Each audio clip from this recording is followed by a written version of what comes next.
In this video, I will show you how to Farlight 4 headshot sensitivity. So first of all, go to game, then go to setting option, then go to sensitivity option.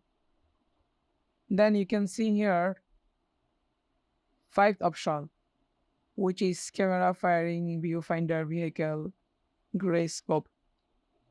The first one is camera option, and then you can see here many option.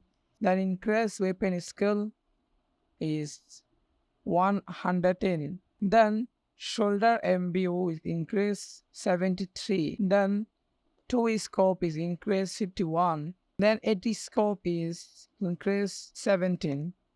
Then 4 scope is increasing 40. Then go to firing option. Then stun view is increased 110. Then red dot scope is increased at 80. Then 4 scope is 40. Then shoulder MBU is increased 80. Then 2 scope is increased 60. Then 80 scope is 30. Then go to gray scope sensitivity. Then stun view is increased 150. Then red dot scope is 150. Then 4 scope is 105. Then shoulder aim view is increase 150. Then 2 scope is 114. Then 80 scope is 19. By using the sensitivity setting, your headshot sensitivity setting is increasing 80%. So this is how you can Farlight 4 headshot sensitivity